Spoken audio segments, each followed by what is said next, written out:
வேண்டும் என்பதற்கான மூன்றாவது காரணம், prepare yourselves to meet God. தேவனை சந்திக்கும்படி உங்களை ஆயத்தமாக்கிக் கொள்ளுங்கள். How? எப்படி? Let me give you one example. ஒரு உதாரணத்தை கொடுக்கிறேன்.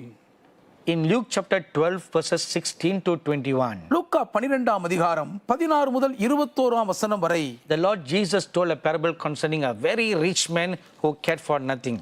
எதை குறித்தும் கவலைப்படாமல் வாழ்ந்த ஒரு மிகப்பெரிய ஐஸ்வர்யவானை குறித்து கர்த்தராகிய இயேசு உவமை சொல்லுகிறார். He had lots of riches. ஏராளமான ஐஸ்வர்யங்கள் குவிந்திருக்கின்றன. His business was so doing well. அவனுடைய தொழில் அமோகமாய் வளம் கொழித்து செழித்திருக்கிறது. Even the roof was not enough to contain his riches. அவன் கட்டி வைத்த பெரிய களஞ்சியங்கள் கூட அவன் ஐஸ்வர்யத்தை சேர்த்து வைக்க போதுமானதாக இல்லை. So he said to himself, ஆகவே தனக்குத்தானே சொல்லிக் கொள்கிறார், let me expand my business. நான் என் தொழில் வியாபாரத்தின் எல்லைகளை விரிவாக்கட்டும். Let me buy more factories. இன்னும் அதிகமான தொழிற்சாலைகளை வாங்கி குவிக்கிறேன். Let me build more storages.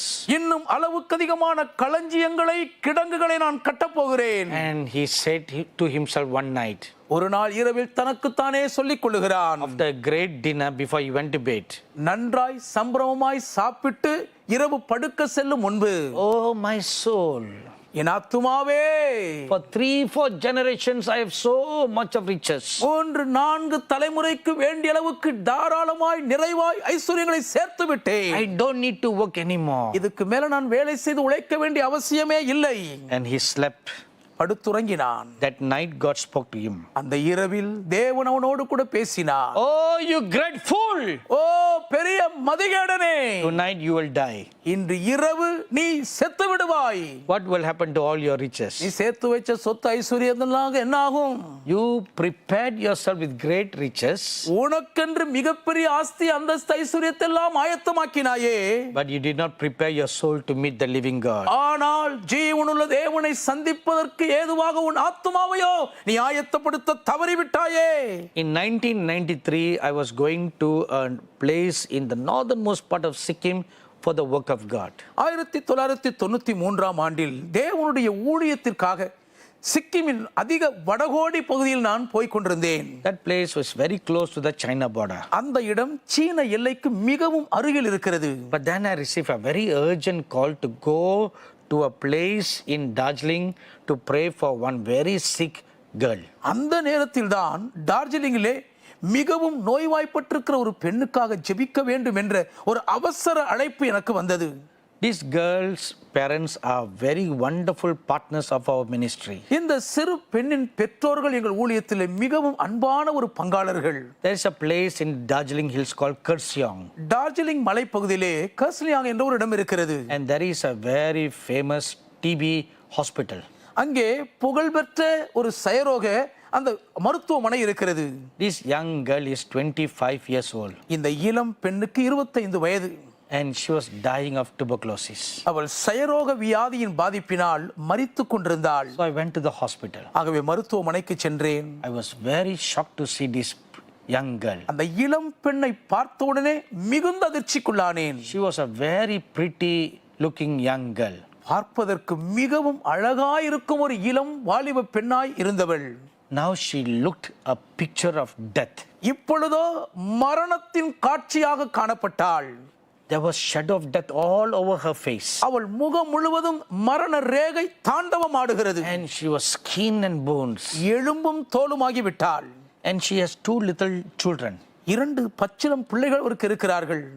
I was so shocked looking at her. அவளை பார்த்ததும் நான் அதிர்ந்து போய்விட்டேன். Her parents pleaded with me to pray that she will receive a supernatural healing. எப்படியாவது இயற்கைக்கு அப்பாற்பட்ட சுகத்தை தங்கள் மகள் பெற்றுக்கொள்ளும்படியாக அவர்களுக்காக நான் ஜெபிக்கும்படி பெற்றோரிடத்திலே கெஞ்சி மன்றாடினார்கள். So I stood there to pray for her. அவளுக்காக ஜெபிக்கும்படி அங்கே நான் நின்றேன். As I closed my eyes, என் கண்களை நான் மூடிய உடனே I saw the Lord Jesus Christ stand beside me. கர்த்தராகிய இயேசு கிறிஸ்துவானவர் என் அருகில் நிற்கிறதை பார்த்தேன். And he told me, என்னிடத்தில் சொன்னார், she will not live. மகளே, இவள் உயிர் பிழைக்க மாட்டாள். She will die. இவள் மரித்து விடுவாள். But she is not ready to meet me. ஆனால் என்னை சந்திக்க இன்னும் இவள் ஆயத்தமா இல்லை. You prepare her to meet me. என்னை சந்திப்பதற்கேற்றபடி நீ இவளை ஆயத்தப்படுத்து என்றார். I was shocked by what the Lord said. கர்த்தர் சொன்ன காரியம் என்னை அதிர்ச்சிக்குள்ளாக்கியது. So I pleaded with the Lord. கர்த்தரிடத்தில் கெஞ்சினேன். That is the work of a prophet. அதுதானே ஒரு தீர்க்கதரிசியின் பணி. He intercedes. மன்றாடி பரிந்து பேசுவார். So I pleaded with the Lord. கர்த்தரிடத்தில் கெஞ்சி மன்றாடினேன். Lord, this girl is only 25 years old. கர்த்தாவே, இந்த பெண்ணுக்கு 25 வயசு தான்ப்பா ஆகுது. In your word you promise us that we can live up to 70 years, if not 80 years. 70 வருஷம் வரைக்கும் நாங்கள் உயிர் வாழ்வோம், அதிகபட்சம் 80 வயது வரையாவது வாழ்வோம் என்று உங்க வார்த்தையில வாக்கு கொடுத்திருக்கீங்களப்பா. Which means she can live for another 45 years. அப்படி என்றால் அடுத்த 45 ஆண்டுகளுக்கு அவள் உயிர் வாழ முடியும் என்று தானே அர்த்தம். How can she die? இவள் எப்படி சாகலாம்? She cannot die. இவள் சாக முடியாது. Because your word says that. உங்க வார்த்தை அப்படி சொல்லுகிறபடியால். And the Lord Jesus looked at me and he said, கர்த்தர் இயேசு என்னை பார்த்து சொன்னார், my dear son, என் அருமை மகனே, I'll give you 3 reasons why she will not live. இவள் ஏன் உயிர் பிழைக்க மாட்டாள் என்பதற்கு 3 காரணங்களை சொல்லுகிறேன் என்றார். And the first reason the Lord said, கர்த்தர் சொன்ன முதல் காரணம், she does not want to live. இவளே உயிர் வாழ விரும்பவில்லை. She wants to die. அவளே சாகணும்னு தான்ப்பா விரும்புறா. Do you know, the Lord told me, கர்த்தர் எனக்கு சொன்னது தெரியுமா உங்களுக்கு? she's asking me every day to take her home. ஒவ்வொரு நாளும் என்னை எடுத்துக்கொள்ளும் என்று கேட்கிறாப்பா. And the other 2 reasons are very personal to her life. அடுத்த 2 காரணங்களும் அவள் வாழ்க்கைக்கு மிகவும் தனிப்பட்ட சொந்த சிக்கல்கள். So which I cannot tell you. அதை இப்போ உங்ககிட்ட நான் சொல்ல முடியாது. So the Lord told me, கர்த்தர் சொன்னார், now you tell her those 3 things. இந்த 3 விஷயங்களையும் இப்பொழுது நீர் அந்த மகளிடம் சொல்லும். And you prepare her to meet me.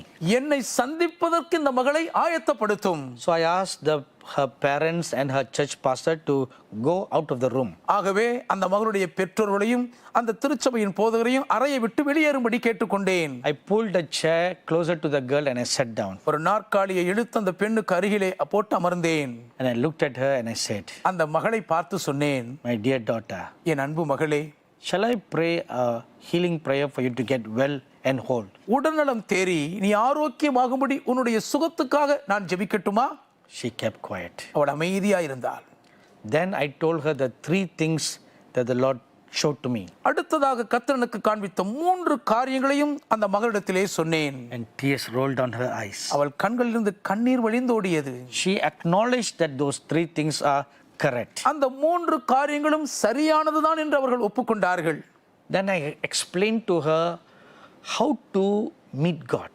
அதற்கு பின்பு எப்படி தேவனை சந்திக்க முடியும் என்பதை குறித்து நான் அந்த மகளுக்கு விளக்கினேன். I shared with her some of the protocol in heaven. பரலோகத்தில் வகுக்கப்பட்டிருக்கும் சில சட்டதிட்ட நெறிமுறைகளை பகிர்ந்து கொண்டேன். When you close your eyes on this earth, பூமியிலே உங்க கண்களை நீங்கள் மூடினால் what will you see next? அடுத்தது நீங்கள் எதை பார்ப்பீர்கள்? When you step out of this body, இந்த சரீரத்தை விட்டு உங்கள் உயிர் வெளியே வந்ததும், when your soul and your spirit comes out of your body, உங்கள் ஆத்துமாவும் உங்கள் ஆவியும் உங்கள் உடலை விட்டு வெளியே பிரிந்து வந்த உடனே what will you see? நீங்க எதை பார்ப்பீர்கள்? How will you enter into heaven? பரலோகத்துக்குள்ளாக நீங்கள் எப்படி பிரவேசிப்பீர்கள்? I explained these things to this young girl. இவைகளை அந்த இளம் வாலிப பெண்ணிடம் விவரித்தேன். And then I asked her, அதுக்கப்புறம் கேட்டேன், do you understand? உனக்கு புரியுதாமா?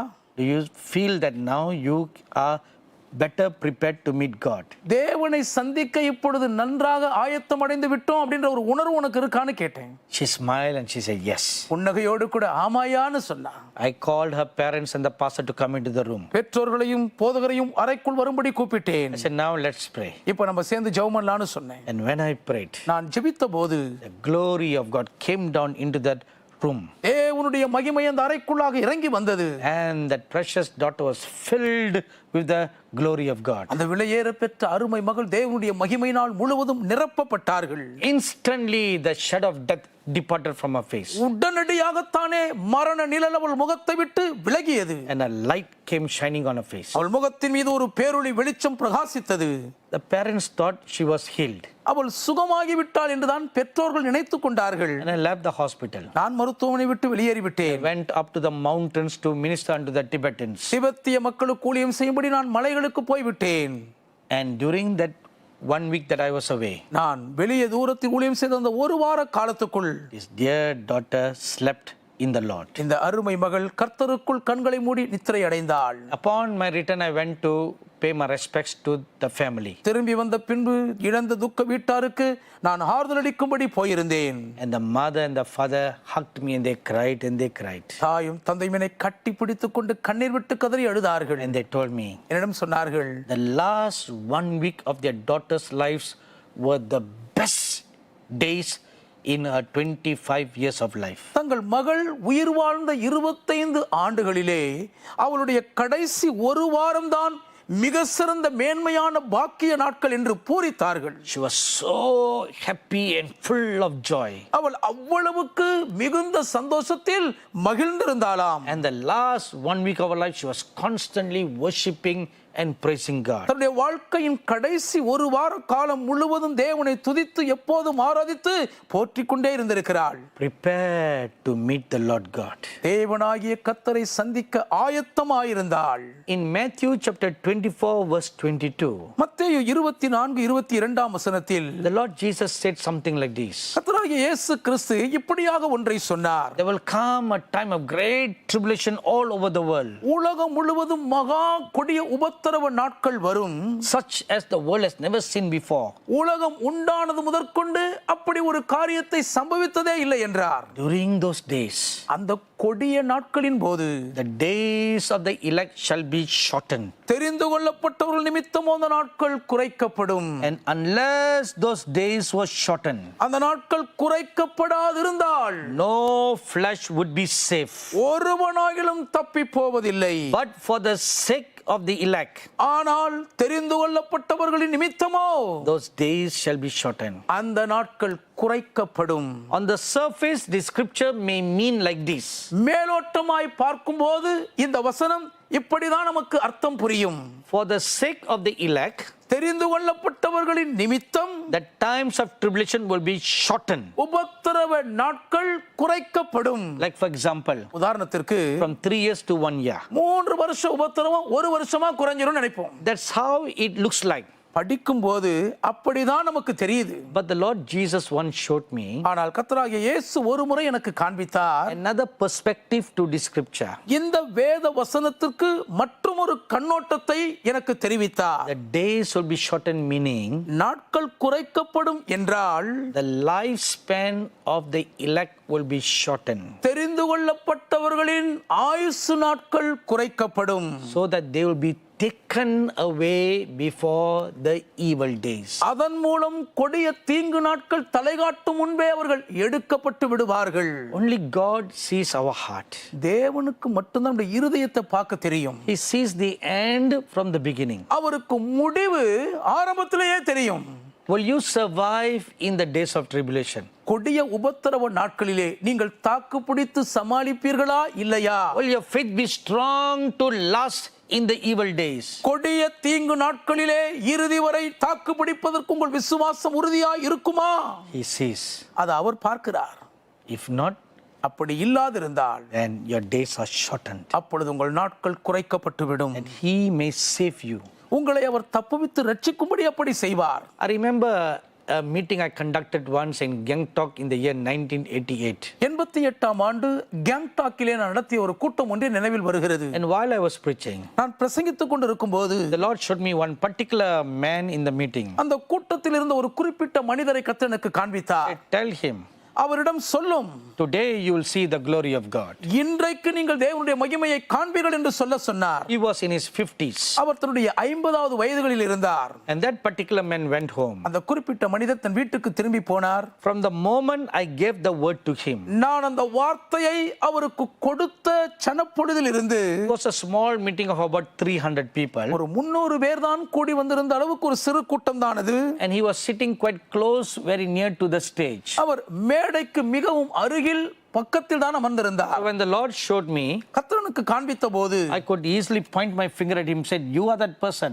ஐயா நீங்கள் தான் அந்த நபர் என்று எளிதா என் விரல் நீட்டியவரை நான் அடையாளப்படுத்த முடிந்தது. He was full of joy. முழுவதும் மகிழ்ச்சியினால் பூரித்து போய்விட்டார். He thought he was going to see the glory of God face to face. தேவனுடைய மகிமையை முகமுகமாய் காணப்போகிறோம் என்று அவர் நினைத்துக் கொண்டார். When he reached home, ஆகவே அவர் வீட்டுக்கு போன போது he called all his children.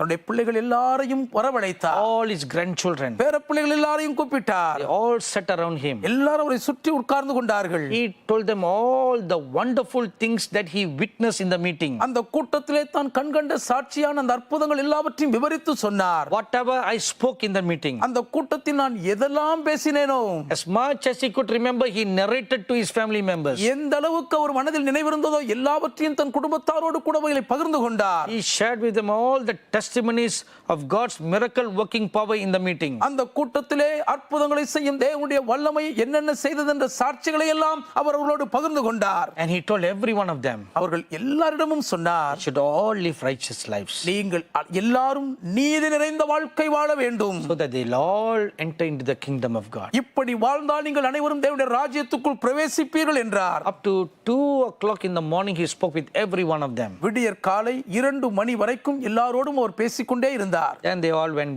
to sleep. பின்பு எல்லாரும் படுத்துறங்க போய்விட்டார்கள். This man went to sleep. இந்த மனிதரும் தூங்க போனார். At 6 in the morning, காலை 6 மணிக்கு his wife brought him a cup of tea, அவருடைய மனைவி அவருக்கு ஒரு கோப்பை தேநீர் கொண்டு வந்தார்கள். and she woke him up. தட்டி எழுப்பினார்கள். He never woke. அவர் விழிக்கவே இல்லை. He went home to be with God. தேவனோடு இருக்கும்படி பரம வீட்டுக்கு போய்விட்டார். When I said the word, you will see the glory of God tonight, இன்றிரவு நீங்கள் தேவனுடைய மகிமையை காண்பீர்கள் என்று இந்த வார்த்தையை நான் சொன்னபோது his soul was prepared. அவருடைய ஆத்துமா ஆயத்தமாகிவிட்டது. He was already preparing his soul. முன்னமே அவர் தன் ஆத்துமாவை ஆயத்தமாக்கி கொண்டுதான் இருந்தார். Days were shortened to meet the glory of God. தேவனுடைய மகிமையை சந்திப்பதற்கு ஏதுவாக தெரிந்து கொள்ளப்பட்டவருடைய நாட்கள் குறைக்கப்படும். So prepare to meet the Lord your God. ஆகவே உங்கள் தேவனாகிய கர்த்தரை சந்திக்க ஆயத்தப்படுங்கள். Finally, இறுதியாக for what must you prepare? எதற்காக நீங்கள் ஆயத்தமாக வேண்டும்? Prepare to see the glory of God and participate in it. தேவனுடைய மகிமையை காணவும் அதிலே பங்கேற்கவும் உங்களை ஆயத்தப்படுத்திக் கொள்ள வேண்டும். Exodus chapter 19 verse 9 and 10. யாத்ராகமம் 19 9 10 வசனங்கள். The Lord God told the prophet Moses, தேவனாகிய கர்த்தர் மோசே தீர்க்கதரிசியிடம் சொன்னார், prepare the people to see my glory and hear my voice. என்னுடைய மகிமையை காணவும் என் சத்தத்தை கேட்கவும் தக்கதாக ஜனங்களை ஆயத்தப்படுத்தும் என்றார். For 3 days they fasted and they prayed. 3 நாட்கள் அளவும் அவர்கள் உபவாசம் பண்ணி ஜெபம் பண்ணினார்கள். They abstained from sexual relationships. அவர்கள் பால் உறவுக்கு விலகி இருந்தார்கள். And they washed all their clothes. எல்லா வஸ்திரங்களையும் தோய்த்து சுத்தம் பண்ணினார்கள். 3 days of preparation. 3 நாட்கள் அளவுக்கு ஆயத்தம்.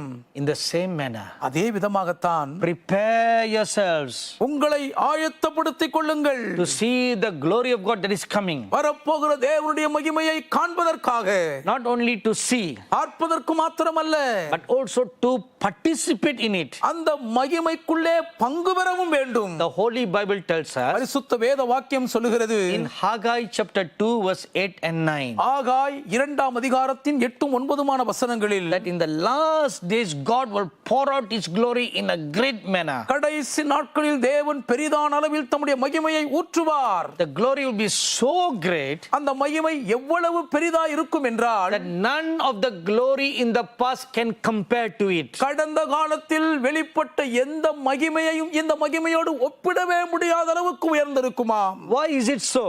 ஏன் இது இப்படி?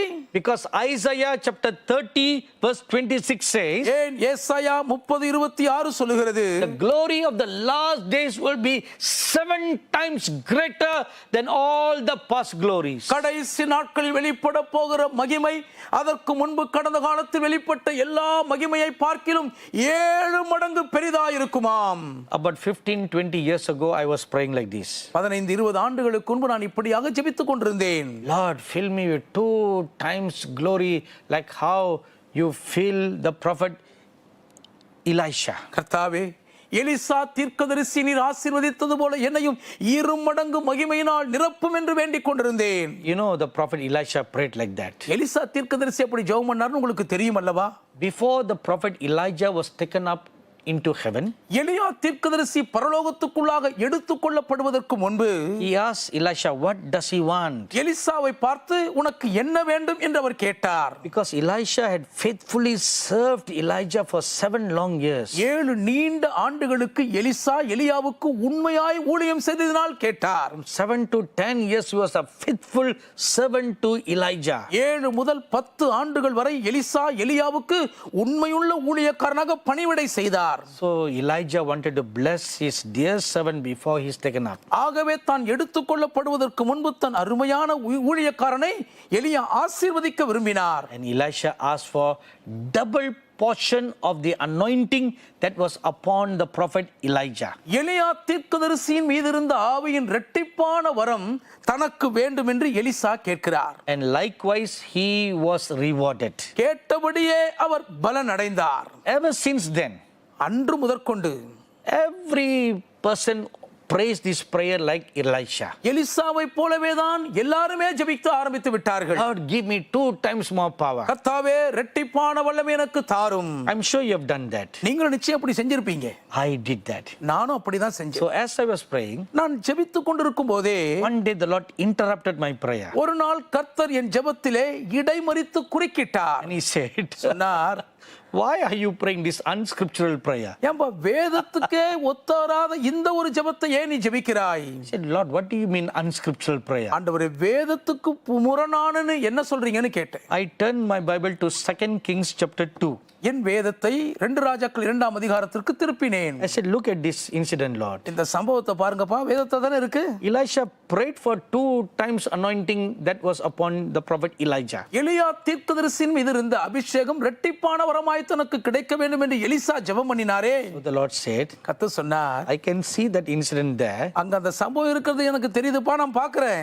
But why are you praying an unscriptural prayer? ஆனால் வேதத்துக்கு முரணாக நீர் ஏன் இந்த ஒரு ஜெபத்தை ஏறெடுக்கிறீர்? I said, Lord, what do you mean? என்ன சொல்றீங்கப்பான்னு கேட்டேன். Then he showed me the scripture in Isaiah 30:26. அப்புறம் தான் ஏசாயா 30:26 இருக்கிற இந்த வசனத்தை கர்த்தர் எனக்கு காண்பித்தார். In the last days I'm going to pour forth my glory, not 2 times but 7 times. கடைசி நாட்களிலே 2 மடங்கள்ல 7 தனையாய் என்னுடைய மகிமையை நான் காண்பிப்பேன் என்றார். Glory of the latter house will be greater than the former house. முந்தின ஆலயத்தின் மகிமையை பார்க்கிலும் பிந்தின ஆலயத்தின் மகிமை பெரிதாய் இருக்கும். The former house glory was 2 times. முந்தின ஆலயத்தின் மகிமை 2 மடங்குதான். The latter house glory is 7 times. பிந்தின ஆலயத்தின் மகிமையோ 7 மடங்கு அதிகம். So the Lord asked me, why are you asking 2-fold when I want to give you 7-fold? 7 மடங்கு உனக்கு நான் கொடுக்க விரும்பி இருக்கையில் நீ ஏன் 2 மடங்கு கேட்கிறாய் என்று கர்த்தர் சொன்னார். What is the 7-fold glory? 7 மடங்கு மகிமை என்றால்